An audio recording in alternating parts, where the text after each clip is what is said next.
Hi, welcome to the Buffalo Bills pregame show for Week 16 against the Chicago Bears. All right, so the Bills are in the playoffs. We're all extremely excited about that, but we're kind of used to it now. We're spoiled.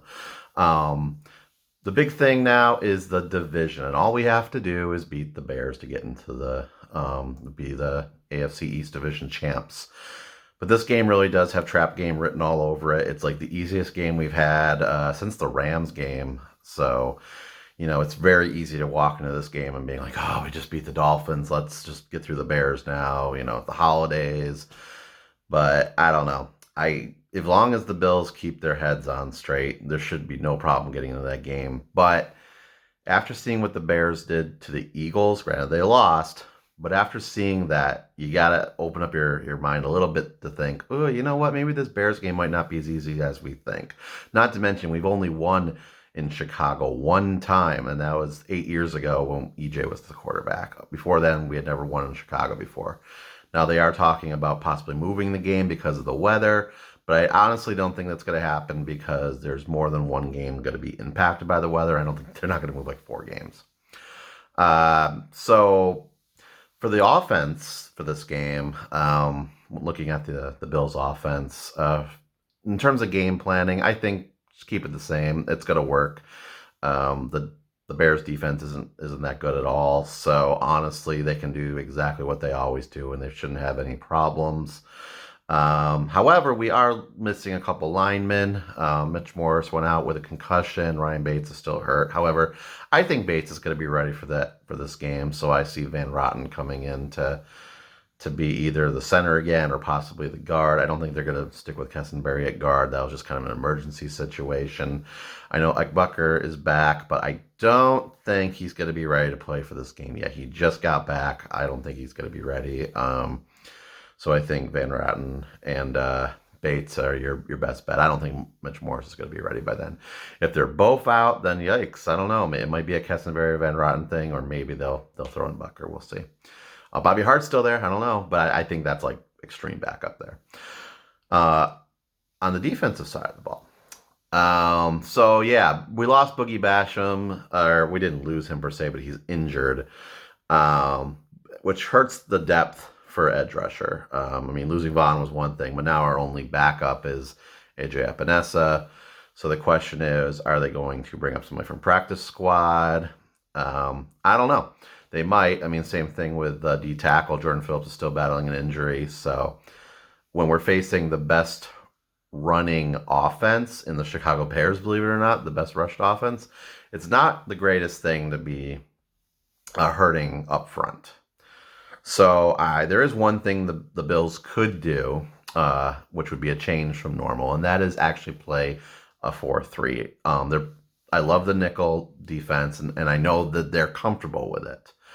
But this is not the week to get lazy about the running defense, or not to respect the run, I should say. Now, I know Milano's been battling some injuries too. If he's out, I don't think they should do Bernard and Dobson and Edmonds. I don't think that's a good idea. Then at that point, I want Taron Johnson in there and them to stick with the nickel. But as long as Milano's good, I think they really need to bring Klein in there. I forgot, and Klein as well, I should say. And stick with a 4-3 with Klein. And hopefully that'll stop the running game of both Justin Fields and David Montgomery. Actually, in 2019, I thought the Bills were targeting David Montgomery, but I think they ended up getting Devin Singletary on the rebound. I don't know that for a fact, but if you look at their draft positions, the fact that Montgomery went right before Singletary, I think it's a safe bet. And I think Montgomery's had the better career. So a little jealous of Chicago there. But oh my goodness, Justin Fields, they have no passing game. He's rushed for 1,000 yards. So it was funny to watch him perform against the Eagles this past Sunday. And I could see him doing a lot of the same stuff that Josh Allen does to other teams. So, it's something to respect, but if we could just stack the box and dare them to throw the ball, especially in possible blizzard condition, holy goodness. I'm not saying the secondary needs to take the week off. I'm not saying that. But I'm saying of all the weeks we've had so far, this is the easiest for the Bills secondary. It'd be nice to give those guys a little bit of a rest. I mean, they just had to play Tyreek Hill. So, I mean, and Jalen Waddle. I mean, it'd be a nice little give them a rest before they have to play the Bengals. All right, so let's talk about a score prediction. Actually, no, I'll do score prediction, then I have one final thing before we go. My score prediction is going to be 23-13 Bills. I don't see this being a problem. We just have to keep our heads on straight and not turn this into a trap game. Because again, if we lose one game, the Chiefs are more than likely going to pass us, and that's it. That's all they wrote. So one final thing, and I know this has nothing to do with the game plan or anything like that, but it would be really, really nice. It would be a wonderful Christmas present for me, and I think all Bills fans, for the holidays, if Nathan Peterman can play in this game.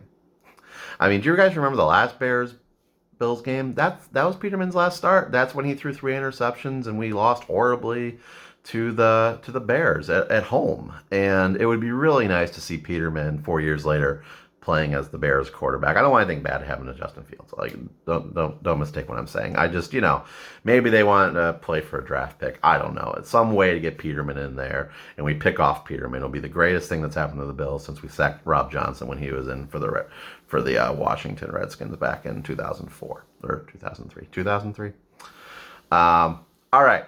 So that's all I got, guys. Thank you so much for watching this video. I'll make sure to like and subscribe to the Bills pregame show. And next week, we will be back for the game against the Cincinnati Bengals. A big Monday night game that could really set up where everybody's seated in the playoff seedings. So again, thanks so much for watching the video. And as always, take care.